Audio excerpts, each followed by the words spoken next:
Assalamualaikum and good day to everyone. Welcome back to our lecture on Chapter 8, which is on the characteristics, processing, and the application of metals and alloys. This time, you will learn about the part 2 of this Chapter 8. In this part 2, you will learn about the thermal processing of metals. What is a thermal process, or we can call it as a heat treatment process? These processes are effective in altering the mechanical characteristics of metals due to the recrystallization and grain growth. Okay, there are three types of heat treatment process.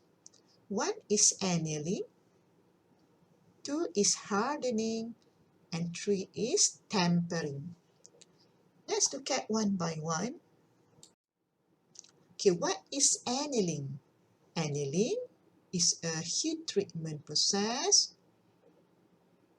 that can changes the phase transformation that results in a rearranged, stable atomic structure with less distorted grains. Therefore, this process will reduce the hardness properties, will refine the grain structure, will restore ductility,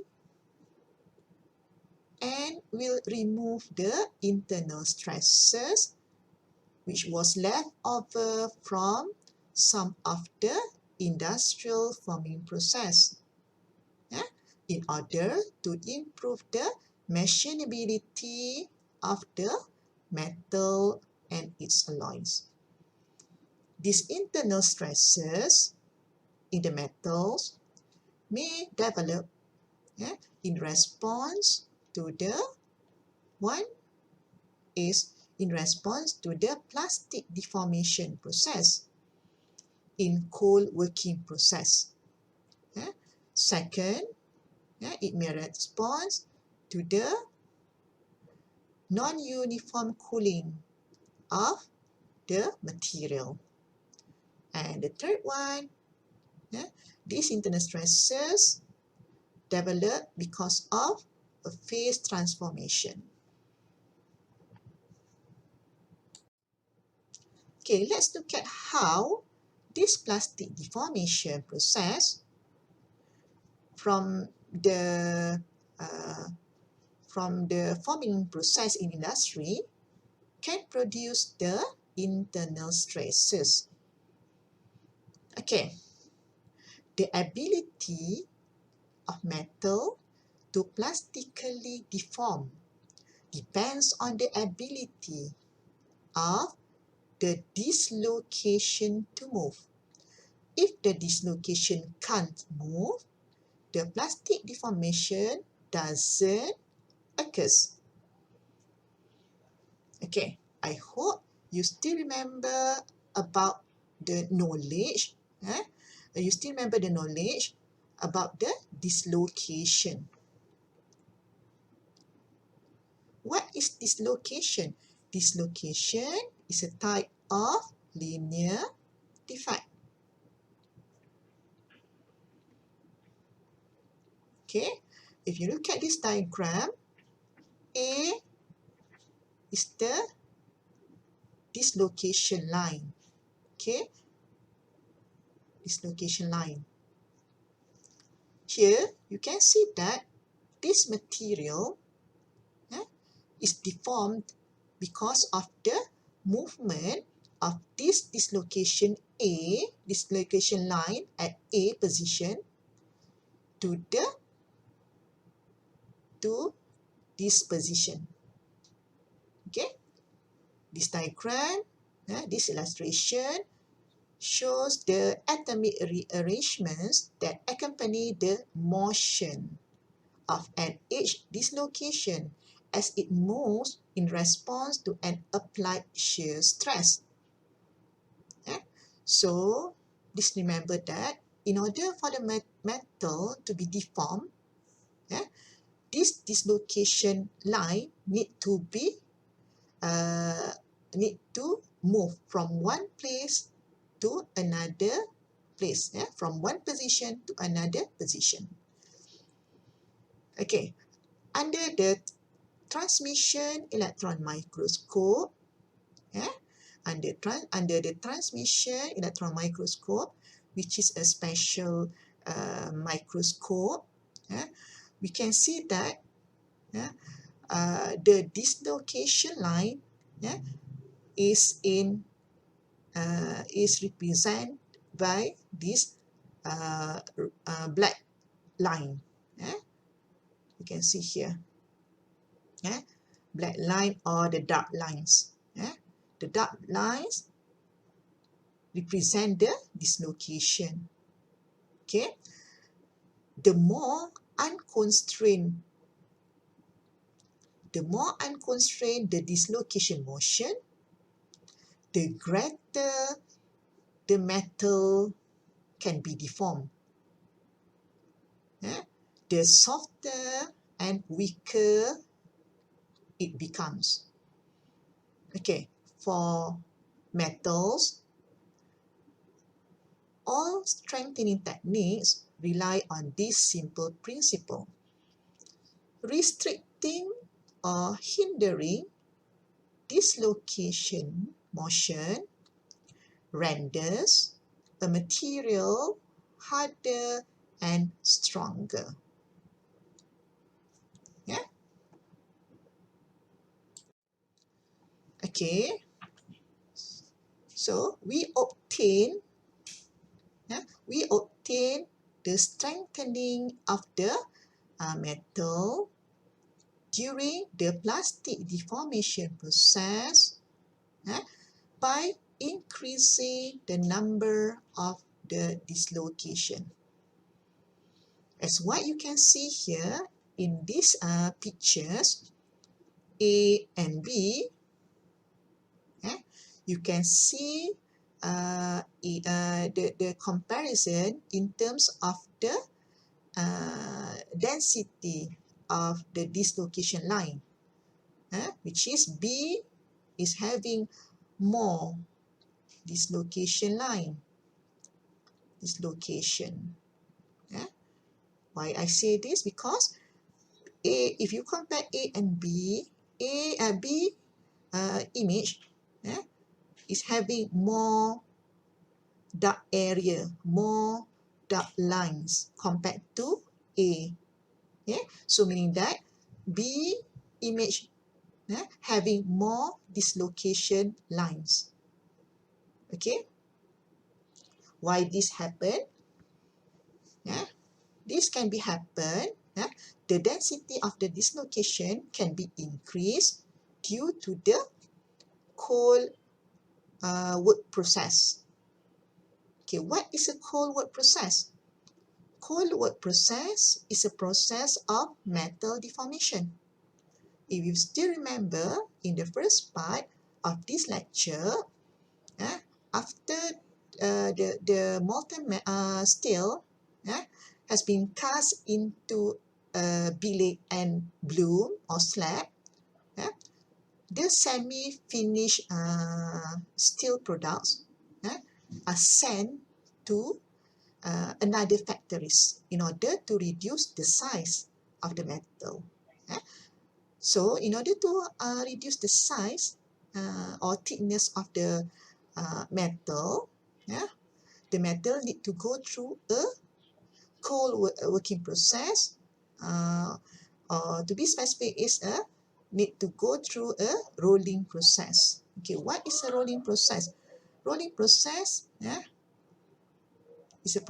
is a metal deformation process, where the metal slab or billet will go through two rollers here. These rollers will be moving in the opposite direction. So this is metal in bulk. Metal. The original thickness is T dot. After this rolling process, rolling or cold work. Why we call it cold work? Because during this process, no temperature applied, no heat treatment applied, no heat applied to the process. Okay, so after the metal go through this roller, the thickness of the metal will be reducing. Okay, will be reducing to T1. So from this process, what we call as a plastic deformation process, it will produce a dislocation. Okay, this is the symbol of dislocation. We produce dislocation, and the density of the dislocation depends on the percentage of the cold work process. Okay, for example here, A is cold working at 30%. B is cold work at 50%. 50%. Okay, so if the cold work percent increasing,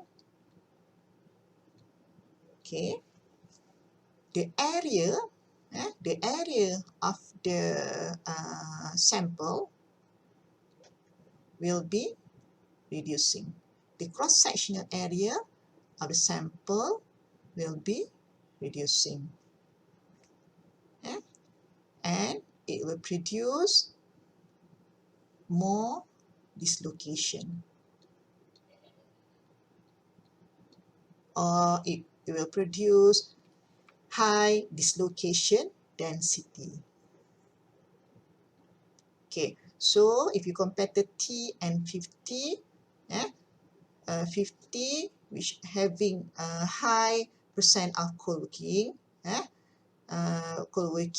so meaning that in this metal which undergoing the cold working process at 50% will having more dislocation density. That's why in this image you can see lots of dark or black lines compared to the figure A. Okay, this A and B. This is because the percentage of the B is small compared to the A. Okay. As the dislocation density increases, with the plastic deformation, the metal becomes more and more difficult to be deformed, because the dislocation becomes more and more difficult to move through the existing forests of dislocation, because of high density of dislocation. Okay, the average distance between dislocation increases. Where you can see here, the distance between one dislocation to another one is close, it decreases. Okay, and this dislocation start to blocking the motion of each other. So the metals will become stronger and harder. Okay. Okay, what will happen if we still continue the machining process without doing the annealing process on the metal. Okay, this is one example of machining process.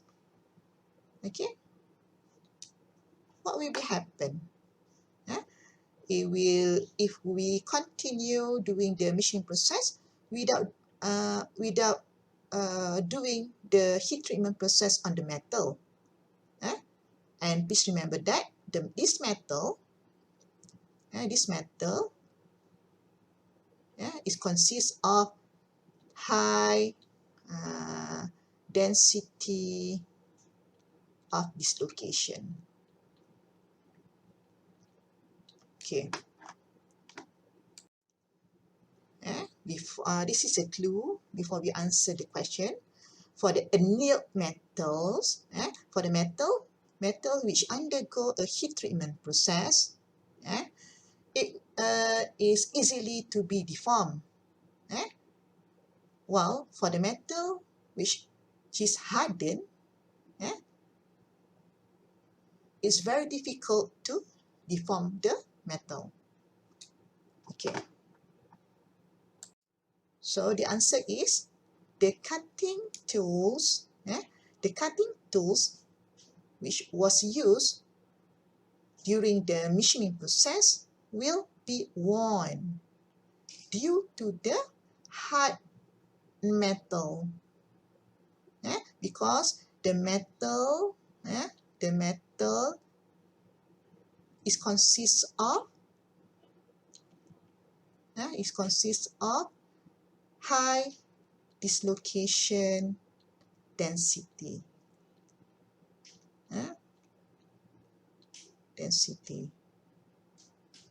Where this metal which having high dislocation density is very difficult to deform this metal, because the dislocation because the movement of the dislocation, the movement of one dislocation will be blocked by another dislocation.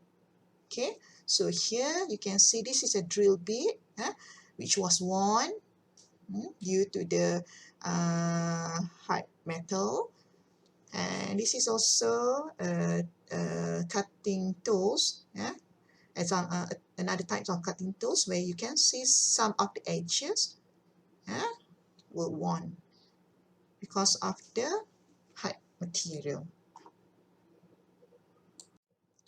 Okay, annealing process involve heating the metal to a high enough temperature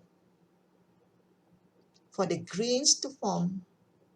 This temperature is called the crystallization temperature. Okay, this heating is then followed by slow cooling in a furnace. Slow cooling in a furnace, and the result is a regrowth of grains to give a large grain structure. In annealing, atoms migrate in the crystal lattice and the number of dislocation will be decreases, which is leading to the change in the ductility and the hardness of the metals. In this condition, the metal is softened and prepared for further work such as shaping, stamping, or forming process. Okay, this slide is about the microstructure, the transformation of the microstructure, and then the properties of the annealed metal. Okay, here you can see three phases. Let's start with the recovery phase, okay, followed by the recrystallization phase, and the last one is the grain growth phase. Here, at the bottom here is the microstructural transformation during the annealing treatment. annealing treatment.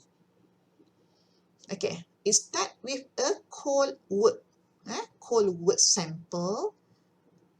Meaning that in this cold wood sample is already have all the dislocation or internal stresses inside the sample.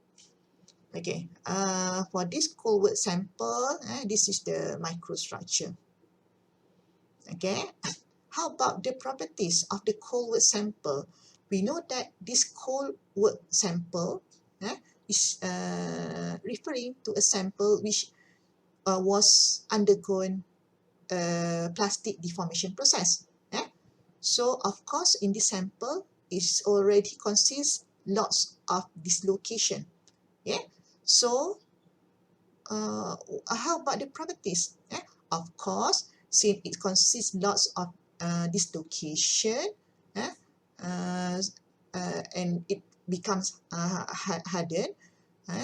So the properties is, you can see here, X is hardness.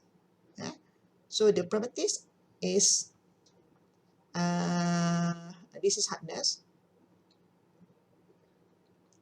Hardness is higher. And then how about the strength? Okay, this is strength. Strength also higher because this is sample from the cold wood process.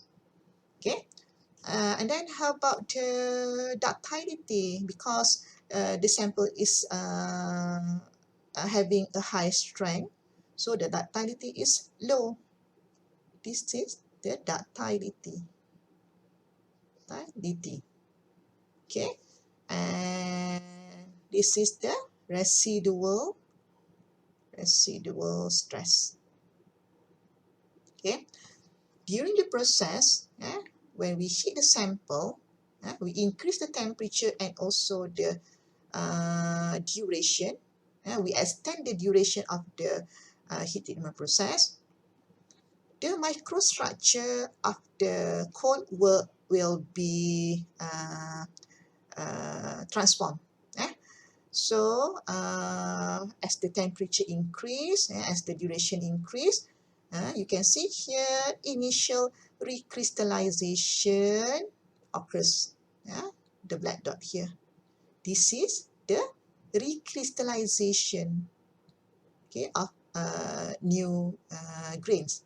Okay, and as we go, as we increase the temperature more, and we longer the duration of the heat treatment, we can see more crystallization, more crystallization form in the microstructure. You can see here, more recrystallization. And then until it achieve or reach the complete recrystallization. Until you see all of the previous structure in the cold wood sample has been replaced by the new small grains, or we call it as a complete recrystallization. Okay, and then as the temperature increase and duration increase, you can see that this recrystallization will be grow. The grain will be grow. You can see increase in the size until it reach the complete grain growth. Okay, let's look at the properties for the hardness and strength. As the temperature increase, you can see that the hardness, strength, and also residual stresses will is decreasing because of the formation of new grains, because of the recrystallization. Is decreasing. Okay, how about the ductility? Ductility, because of the hardness strength is decreasing, of course the ductility is increasing. Okay, then this represent The double dot here represent the new grains, and the new grains, the formation of the new grains is increasing. Yeah? So this is the reason why we do the heat treatment process. Yeah? Because the reason is we want to soften the sample. Yeah? We want to soften the sample. Yeah? How can this process, how can the metal be softened? Because it is because of the transformation of the microstructural of the metals. Yeah? From the cold work structure, yeah, it start to form, yeah, small nuclei, and then reach the complete recrystallization and grain growth. So this is the reason why this annealing process can soften the metals. Okay, here you can see this is the cold work microstructure, 33% cold work process.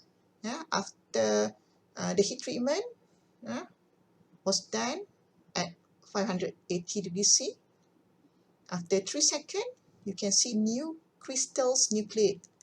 The small dot here represent the new crystals.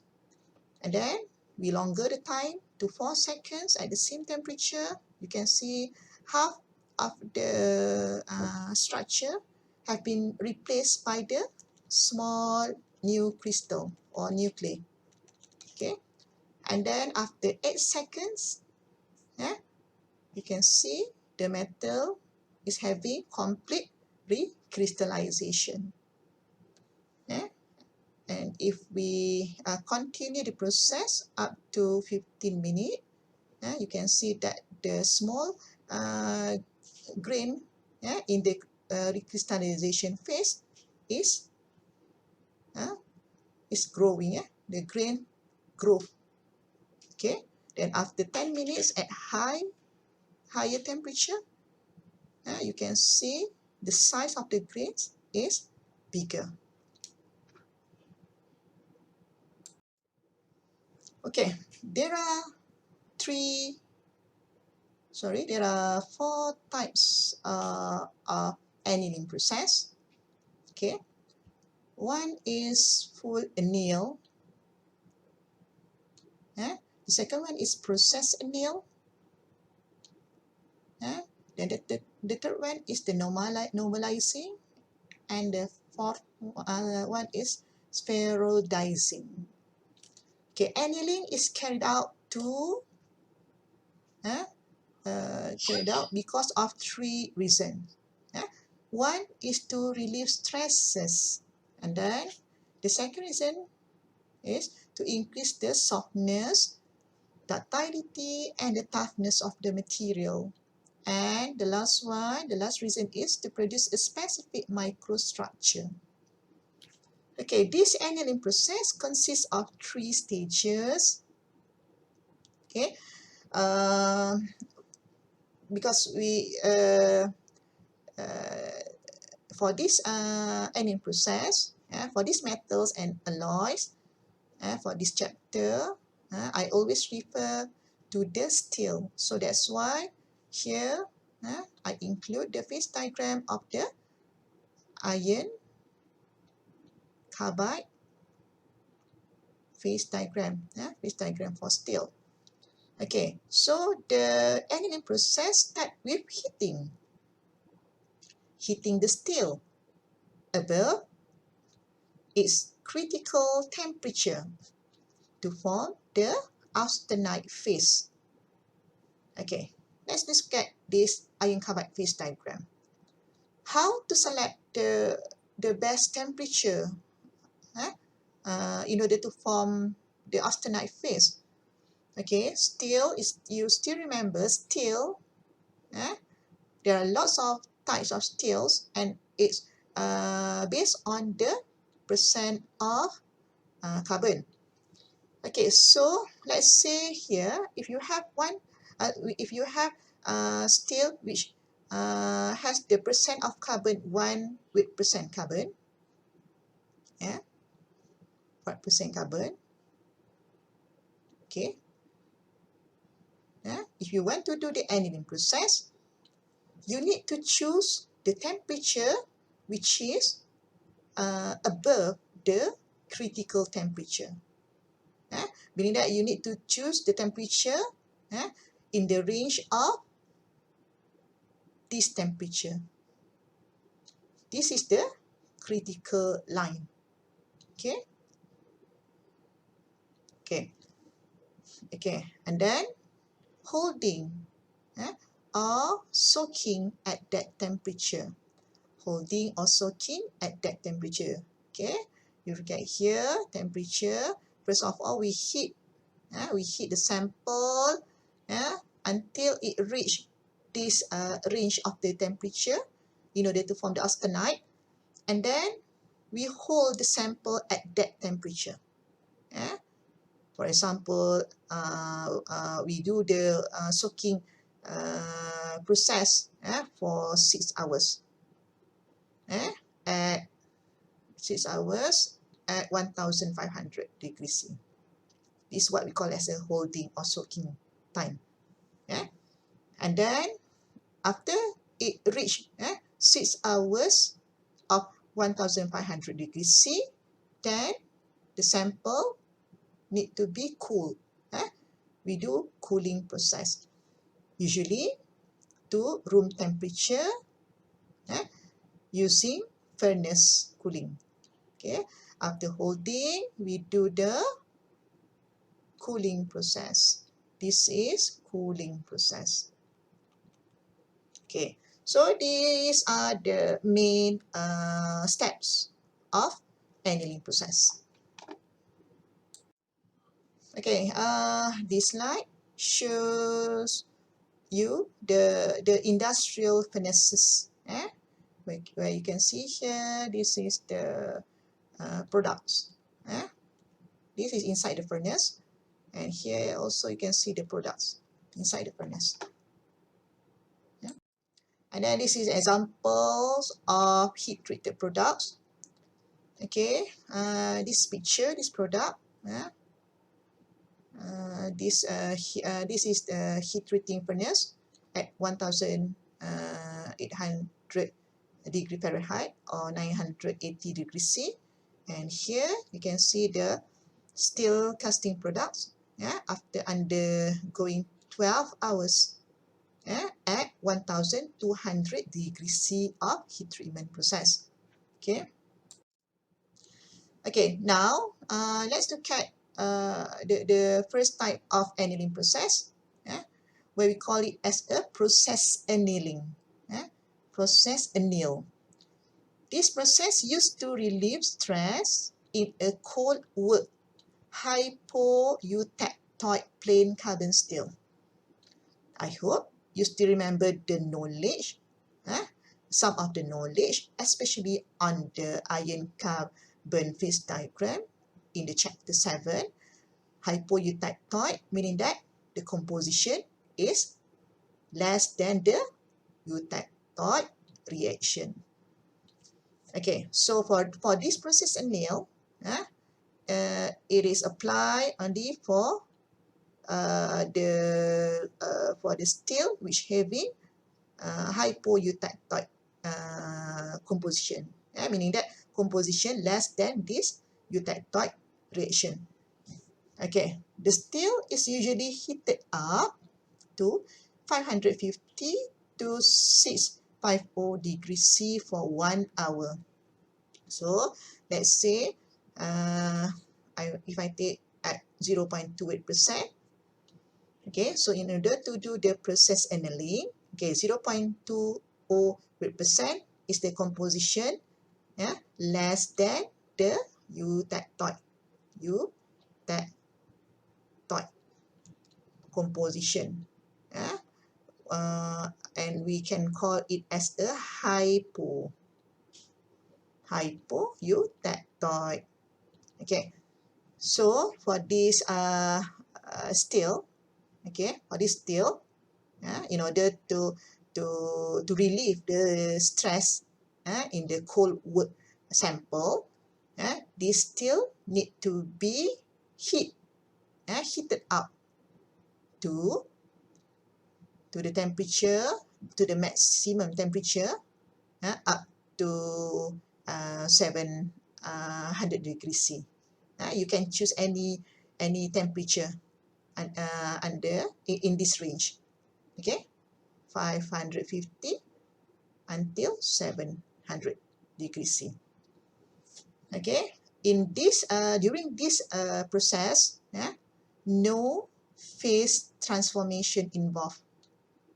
No austenite phase will be formed because it's not entering the austenite region. Okay, then the steel is cooled slowly in a furnace down to the room temperature.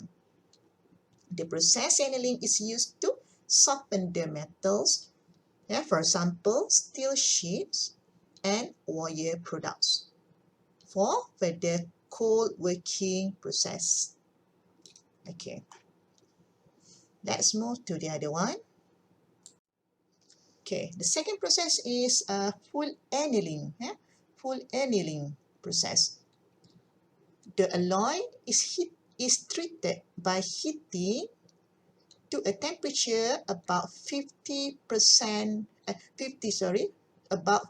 degrees Celsius above the upper critical temperature, AC3. Okay, line. Okay, let's find where is the AC3 line. Okay, this is the AC3 line. To form austenite. For the composition less than the eutectoid. These two diagrams is actually the same diagram. Just for the bottom diagram, we focus on this eutectoid reaction. And in this diagram, you can see the phases of the heat treatment temperature, the temperature range for the heat treatment processes. Okay, for the full annealing process, let's look at this diagram. This is AC3 and this is the ACM. Okay, and this line is AC1. Okay, this AC3 line is a upper critical temperature line. Okay, upper critical temperature line for the composition less than the eutectoid. Okay, and for the composition with composition more than the eutectoid, in order to do the full annealing process, we need to choose the temperature above this AC1 line, above the lower critical temperature line. Okay, this is lower critical temperature line. Okay, in this diagram, it's already highlight the region for the full annealing, and also this is for the full annealing, the light blue region, and the blue region over here is for the normalizing.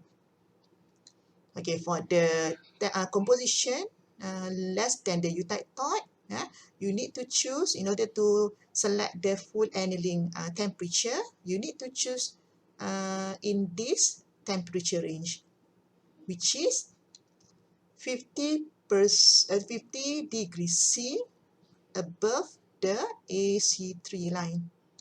Okay, in this region.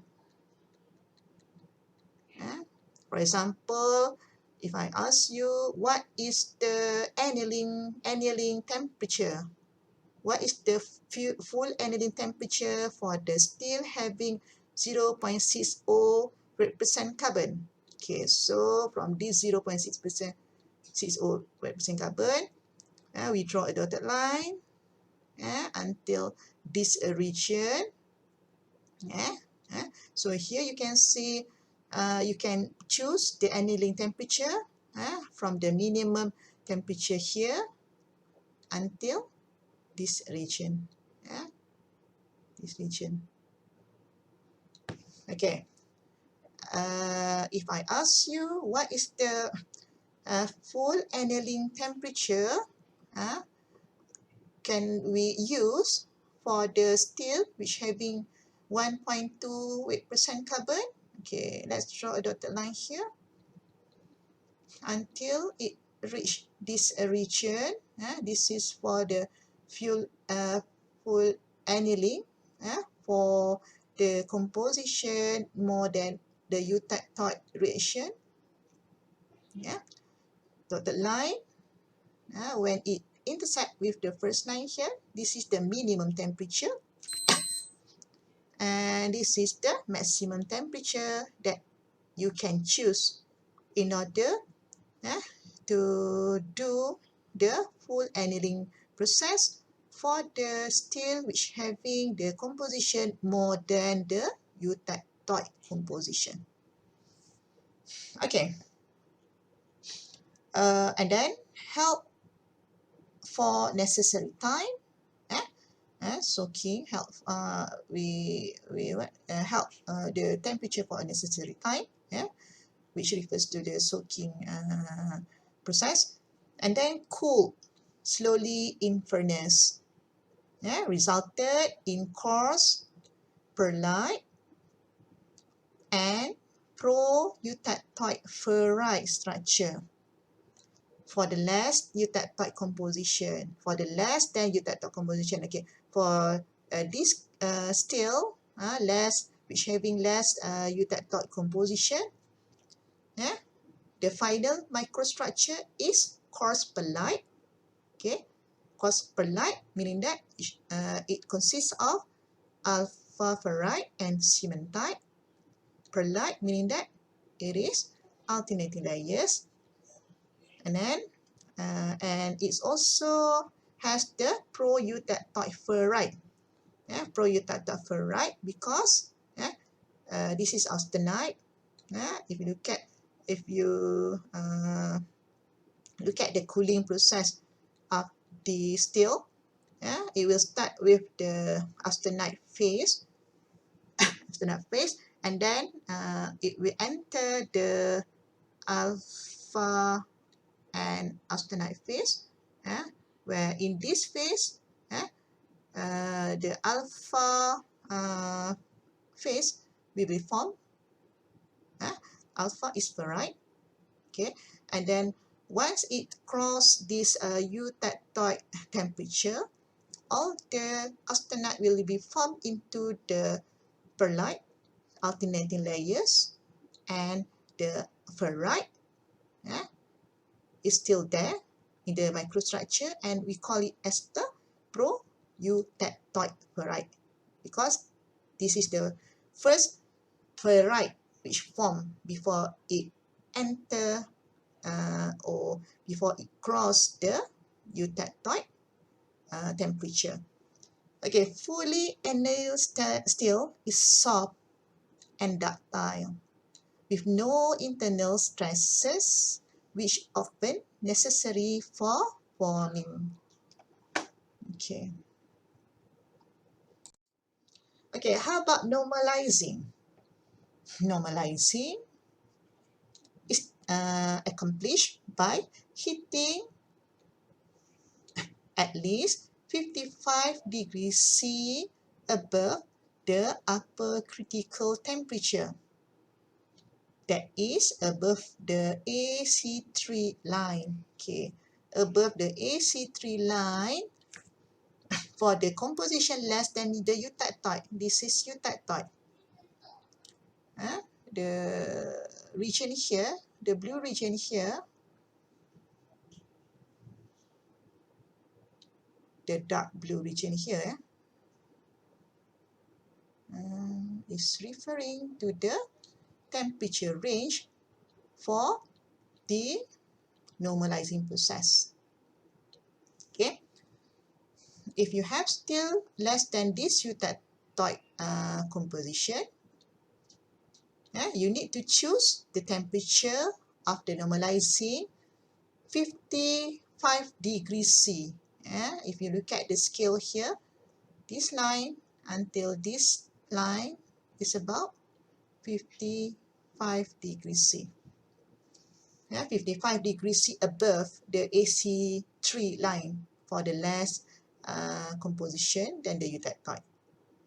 For the composition more than the eutectoid, okay, you need to choose the temperature above the ACM line. This is the ACM line. Okay.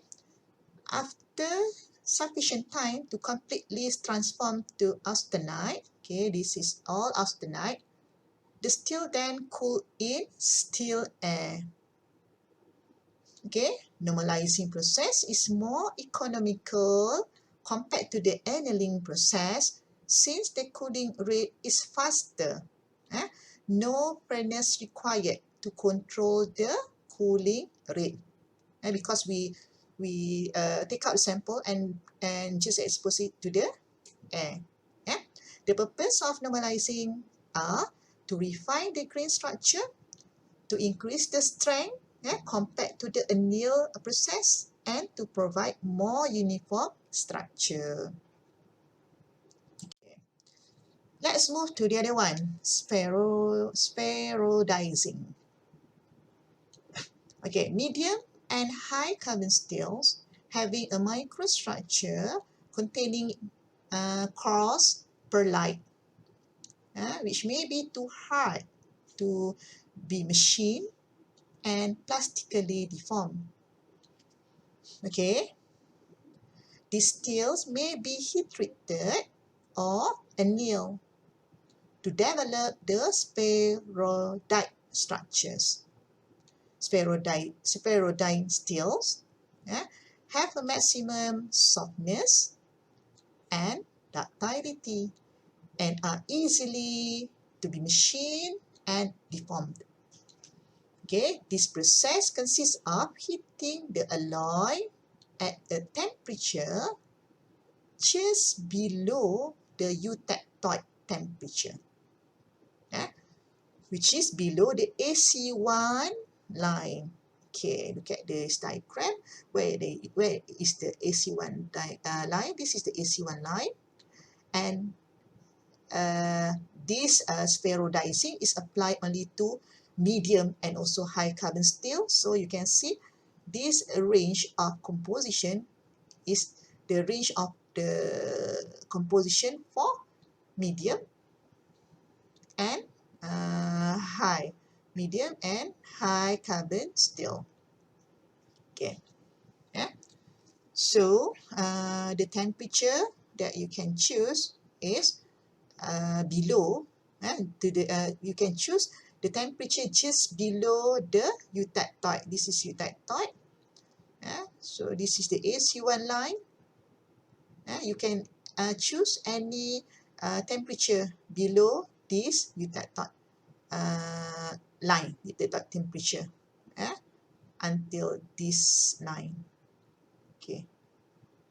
So this is the range of this is the temperature range for the spheroidizing process. And hold for 15 and 25 hours. Instead of the alternating pearlite and cementite lamella or pearlite form, the Fe3C phase, the cementite phase, will appear as sphere-like particles. Okay, the circle here is represent the spheroidite microstructure or the cementite phase. embedded in a continuous alpha matrix. The white region, the continuous white region here is represent the alpha pearlite. Okay. Okay, let's move to the quenching process. What is quenching? Quenching process. After heating to a high enough temperature to cause recrystallization, the heated carbon is cooled very rapidly. Very rapidly meaning that we take up the sample, the metal which already achieved the austenite phase. We take out from the furnace and quickly drop into a cold water. That's what we call as a quenching process. That during the process, from the process, there is no time for the austenite to lose its carbon atoms, and they become trapped in the structure. As what you can see in the video here. Okay. The sample we take out from the furnace, and then we quickly drop or immerse it into the cooling medium. This is cooling medium. Okay. Okay, the result from the quenching process is a new structure called as martensite. Okay, martensite here. Now, martensite, you can see the needle-like structure here is represent the martensite structure, while the white region is represent the austenite region, austenite structure. Okay, the carbon trapped in this structure is distorted structure. As consequence, the martensite is very hard and brittle, and the steel becomes harder and more brittle. In this graph, this is the graph of hardness properties from Vickers hardness results. And this is the percent, various percent of carbon.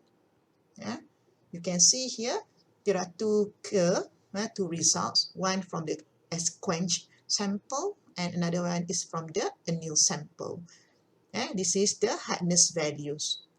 If you look at the graph for the annealed sample, the graph is always lower than the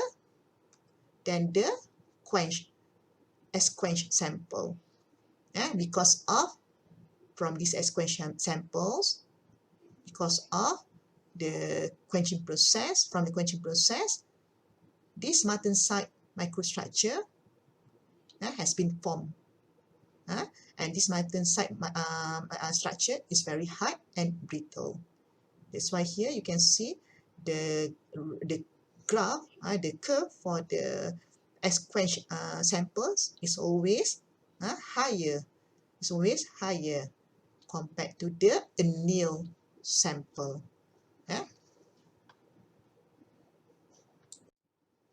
Okay. The influences of quenching medium, quenching medium and the specimen geometry. Effect of quenching medium, medium. Okay, this is medium, and then severity of quench and the hardness value. For air, okay, the severity of quench is low and the hardness is low. The hardness of the sample which we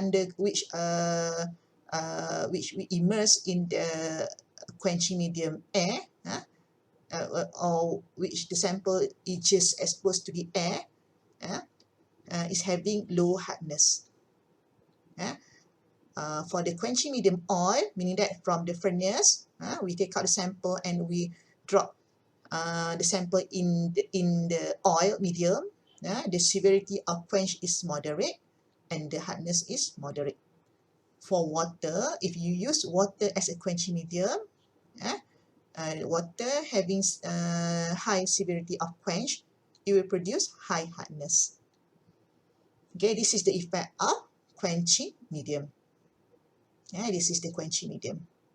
Okay, then let's look at the effect of specimen geometry. For this illustration, specimen geometry. Okay, position depends on the position. At center of the specimen, the cooling rate is low. Okay, cooling rate is low. The hardness is low compared to the surface of the sample. The surface of the sample which directly touch on the quench medium. We have a high cooling rate and high hardness.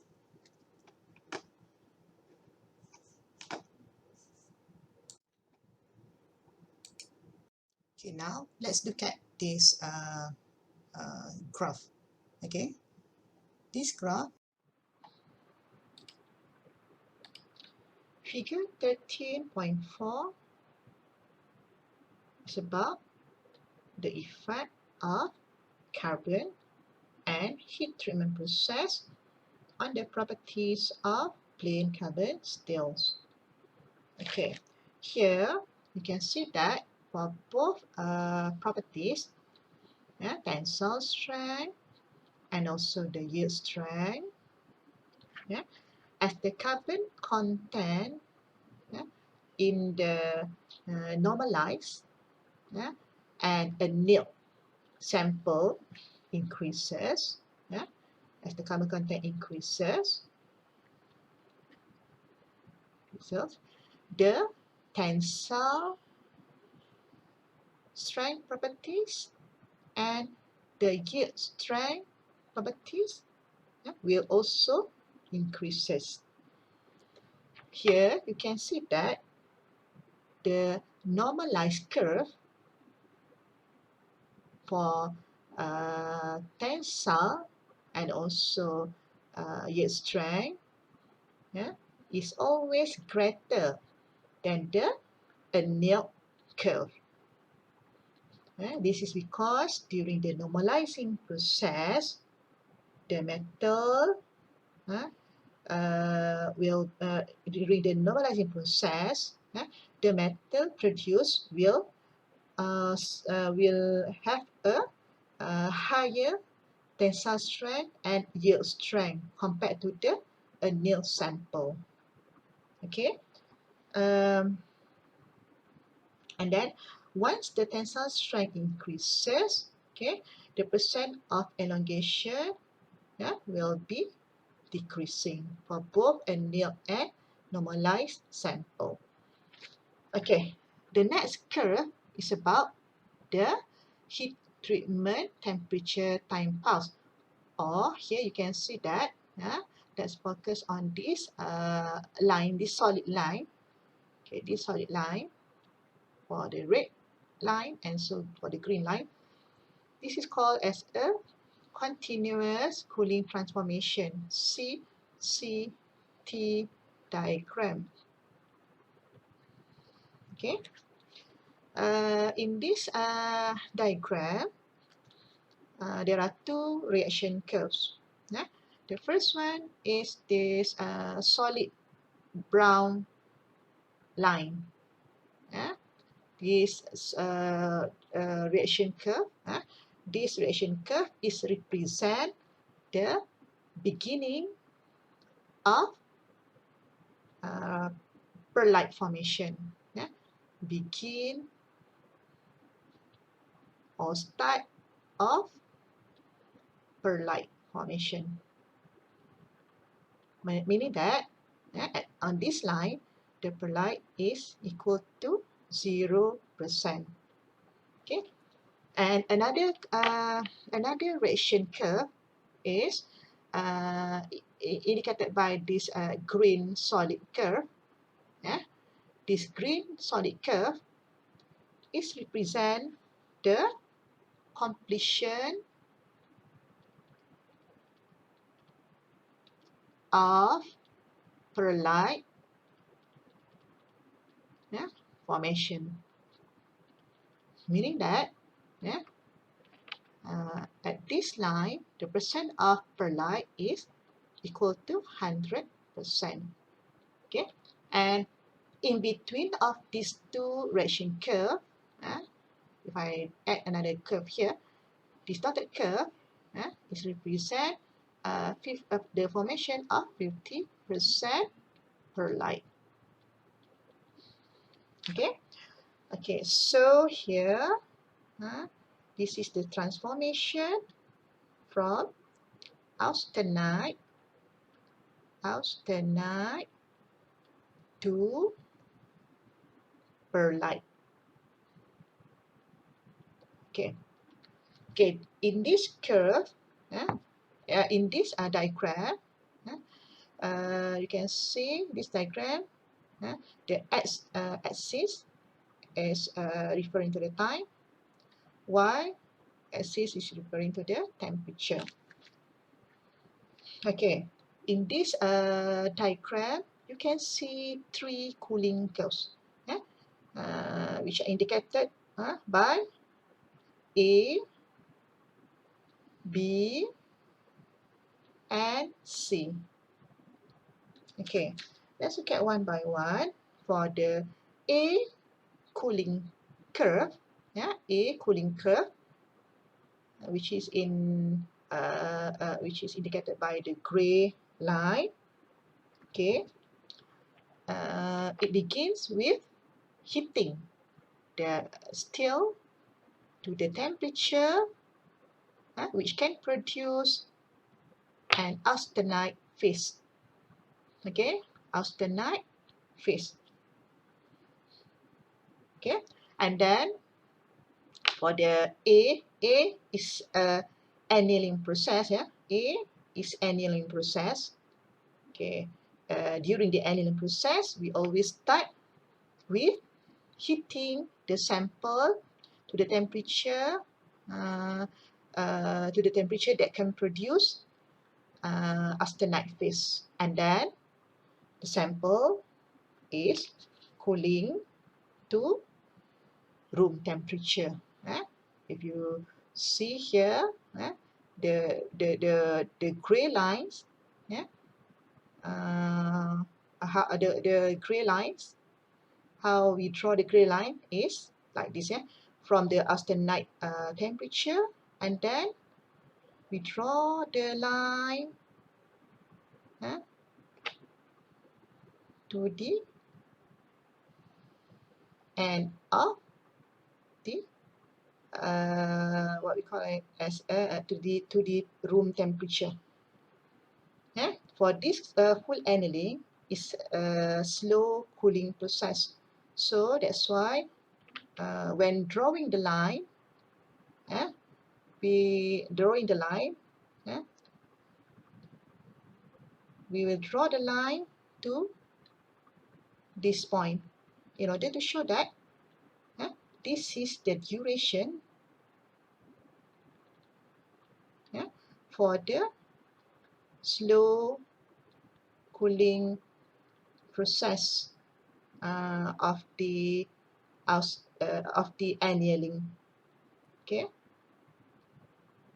this is the duration taken by the sample in order to reach room temperature. Okay, and then let's look at B. B is about quenching process. Quenching process is the process we heat the sample at the temperature which can form an austenite phase, and then we do a very rapid cooling process. You can see how the line is superimposed in the CCT diagram. From this point, we draw a straight line until it reaches the room temperature. And up to this point,